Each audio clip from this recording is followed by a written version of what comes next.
एक गांव में मिट्टी के बर्तन बनाने वाला एक व्यापारी लक्ष्मैया था।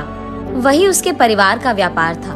मिट्टी से खाने के बर्तन, भगवान के लिए दिया, मटके, पानी पीने वाले बर्तन, पशुओं के लिए बर्तन, अलग प्रकार के भगवान के मूर्ति, खिलौने बनाते हुए वो जी रहा था। लाभ ना आने के बावजूद और उसके बीवी बच्चे के हमेशा ना कहने के बावजूद भी वो उसी व्यापार में भरोसा रखता था। अलग प्रकार के मिट्टी के बर्तन बनाते हुए वो उसी काम में निमग्न हो जाता था। लेकिन समय बदल गया है। पहले की तरह कोई भी अब मिट्टी के बर्तन नहीं खरीद रहा है। इसी कारण कई साल से लक्ष्मैया को 1 रुपए का लाभ भी नहीं है, उल्टा पूरा नुकसान हो रहा है। इसी कारण वो यही हमेशा सोचता था कि काम में कुछ नया करना होगा और उसी सोच में पड़ जाता था। उसको कोई और काम ढूंढने के लिए और 4 रुपए की कमाई घर लाने के लिए कह कहकर थक गई है उसकी पत्नी अन्नपूर्णा।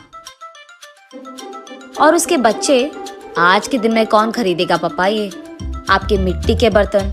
आप वो काम छोड़कर हमारे साथ शहर आ जाइएगा, वहाँ आपके लिए अच्छा काम हम ढूंढ कर रहेंगे।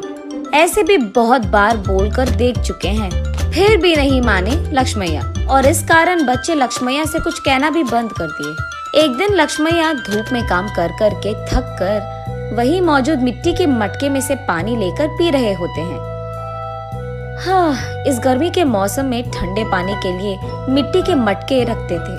अब न जाने क्या हो गया लोगों को, मिट्टी के मटकों को छोड़कर मिट्टी को खराब करने वाले फ्रिज और एसी से काम चला रहे हैं। और मुझे समझ में नहीं आता कि उनको मिट्टी के बर्तन से काम चलाने में क्या ही प्रॉब्लम है। ऐसे सोच में पड़ जाता है और अचानक उसे एक योजना सूझती है।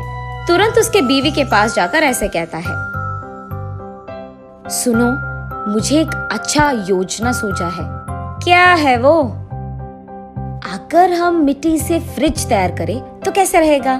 लगता है मिट्टी में काम कर करके आपका दिमाग भी मिट्टी का बन गया। अरे ऐसे क्यों कह रही है? तो फिर ये कैसी बात हुई? मिट्टी से फ्रिज कौन बनाता है? पागल हो क्या तुम? अरे ये बेवकूफी की बात नहीं है। सोचो एक बार, मिट्टी के मटके में कुछ भी रखो तो ठंडा रहेगा ना। तो फिर अगर मिट्टी से हम फ्रिज बनाएंगे तो उसमें भी चीजें ठंडे ही रहेंगे ना। ए चलो आप यहाँ से, मेरी बात कब मानते हो वैसे भी। चलो जाओ तुम यहाँ से, जो करना है कर लो। ऐसे कहकर अन्नपूर्णा वहाँ से चली जाती है। अगले दिन लक्ष्मैया बहुत कोशिश करके एक छोटा सा मिट्टी का फ्रिज बनाता है। ऐसे ही कुछ फ्रिज तैयार करके उस गांव के बाजार में लेकर जाता है। वहाँ वो एक भीड़ को इकट्ठा करके, ये मिट्टी से बना हुआ गरीबों का फ्रिज है, इसमें पानी डालने से ये खूब चलता है, इसके अंदर रखे सारी चीजों को ठंडा रखता है। ये 2 परतों में रहता है और बीच में एक खाली जगह रहता है। उसी जगह को हमें पानी से भरना होगा। इसी कारण बाहर का तापमान न अंदर आएगा और अंदर का तापमान कम नहीं होगा। ऐसे वो उसके हाथों से बनाए हुआ मिट्टी का फ्रिज कैसे चलता है ये भीड़ को समझाता है। और क्योंकि उस भीड़ में से कुछ लोगों को ये बहुत अच्छा लगता है, वो लक्ष्मैया के पास फ्रिज को खरीद कर वहाँ से चले जाते हैं। बाकी फ्रिज को लेकर लक्ष्मैया घर पहुँचता है। उस दिन के कमाए हुए पैसों को उसके बीवी के हाथ में रखता है लक्ष्मैया। उन पैसों को देख आश्चर्यचकित होकर अन्नपूर्णा ऐसे कहती है, क्या इतने पैसे मिले आपको इस बार? आज गरीबों का फ्रिज कुछ बिक गए। बाप रे, ये सच है क्या? इसका मतलब तुम्हारे मिट्टी के फ्रिज को खरीदने वाले लोग भी हैं। चलो अच्छा है, कुछ तो आया हाथ में। इतने दिनों में कुछ पैसे तो घर लाए तुम। ये कहकर वो वहाँ से चली जाती है। ऐसे लक्ष्मैया उसके बाद कुछ और मिट्टी के फ्रिज को बनाकर बाजार लेकर जाता है। कुछ दिन बाद सारे जिला में ये बात फैल जाती है कि लक्ष्मैया का गरीबों का फ्रिज बिजली के बिना ही चलती है।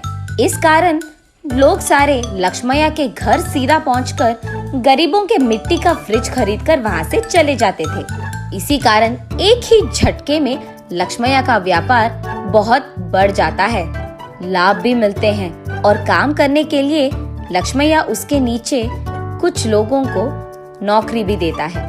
ये सब देख अन्नपूर्णा अपनी आंखों का भरोसा ही नहीं कर पा रही थी। शहर में कुछ तो भी काम करवा देंगे आपसे, कहने वाले उसके बच्चे भी आज लक्ष्मैया के हाथों से बनाए हुए मिट्टी के फ्रिज को शहर में बेचने की व्यापार शुरू करते हैं। ऐसे लक्ष्मैया को उसके मेहनत का फल मिलता है, वो अमीर बनता है और खुश रहता है।